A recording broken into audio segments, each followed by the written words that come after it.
पिथौरागढ़ जिले में आदि कैलाश और ओम पर्वत के लिए 10 अप्रैल से ही हेली दर्शन सेवा शुरू होने जा रही है। सोमवार को कैबिनेट ने इसे मंजूरी भी दे दी है। इस बीच अब पर्यटन विभाग के प्रस्ताव के तहत 5 दिवसीय हेली दर्शन 6 महीने के ट्रायल पर शुरू होगा। इस साल 10 अप्रैल से 10 मई और नवंबर के अगले साल अप्रैल तक हेली दर्शन यात्रा होगी।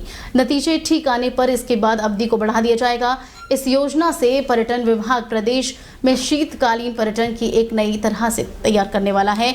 इस नए पर्यटन केंद्रों और सेवाओं को प्रोत्साहित करेगा और तो वहीं दर्शन के लिए नए स्थलों को भी विकसित करने वाला है।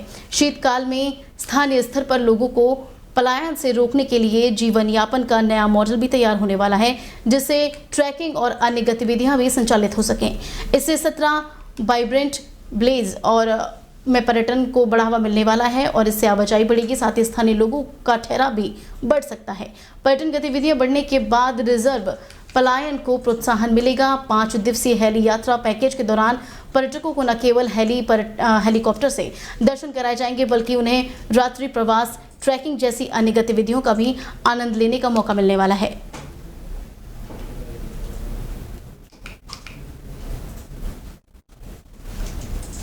उत्तराखंड में मौसम विभाग की भविष्यवाणी एक बार फिर से सही साबित हुई है। प्रदेश का मौसम अब बदलने लगा है। मौसम विभाग के अनुसार सोमवार को प्रदेश के 5 पर्वतीय जिलों में बारिश और बर्फबारी का अनुमान था।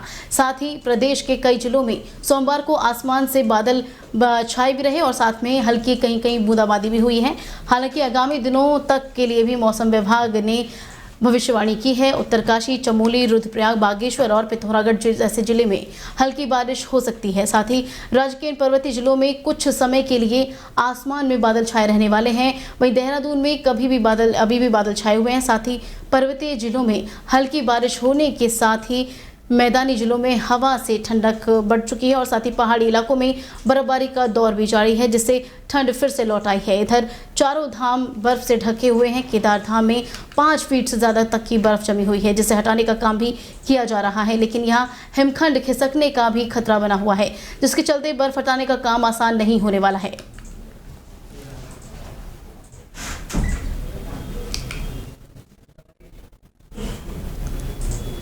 उत्तराखंड में दूसरे चरण में 84 पीएम श्री स्कूल बनाए जाएंगे।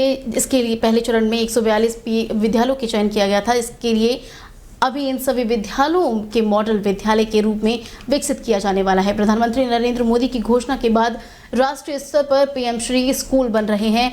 पीएम श्री स्कूल के लिए विभाग की ओर से जिन स्कूलों को चुना गया है उनमें पिथौरागढ़ में जीजीआईसी, गंगोली हाट और पौड़ी जिले में जीजीआईसी पौड़ी, पिथौरागढ़ में जीजीआईसी बेरीनाग और अल्मोड़ा में जीजीआईसी बड़ा छीना, हरिद्वार के जीजीआईसी कुंजा बहादुरपुर और देहरादून में राजवीर गांधी नवोदय विद्यालय, जीआईसी आईडीपीएल वीरभद्र समेत कई विद्यालय शामिल हैं।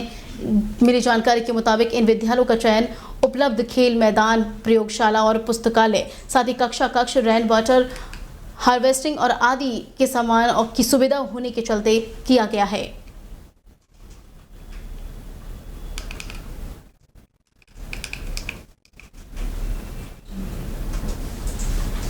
पौड़ी में ख्याति प्राप्त राज्य पुरस्कृत मतदाताओं का मतदान सूची में नाम दर्ज करने को लेकर संयुक्त मजिस्ट्रेट ने तहसील परिसर में बैठक आयोजित की।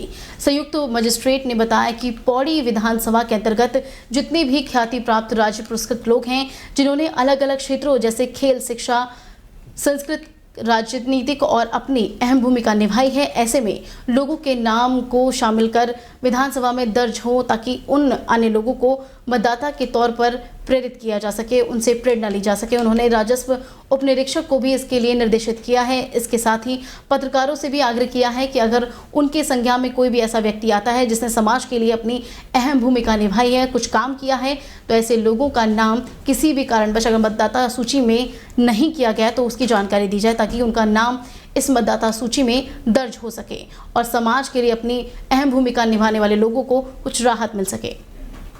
इसमें पूरा हमारा टीम काम कर रही है, पूरी टीम, और इसमें हमने पटवारी लोगों के थ्रू जांच भी कराई है और उन्होंने नाम दिए भी हैं और किसी प्रकार का कोई नाम छूट ना जाए, इसलिए हम लोगों ने एक यहाँ पे मीटिंग भी कराई, जिसमें हमने सारे मीडिया पर्सन्स को यहाँ पे बुलाया, क्योंकि उन लोगों को फील्ड की थोड़ी जानकारी है। वो लोग जानते भी हैं कि वहाँ पे हमारी सोसाइटी में कौन से इम्पोर्टेंट लोग हैं जो लोगों को प्रेरित करते भी हैं, और उनका नाम उनसे भी लिया, और इसमें उनके थ्रू कुछ एडिशंस भी हुए जिनको हम लोगों ने अभी ले लिया है, और इस सूची को अभी हम लोग फाइनलाइज कर लेंगे उनके थ्रू।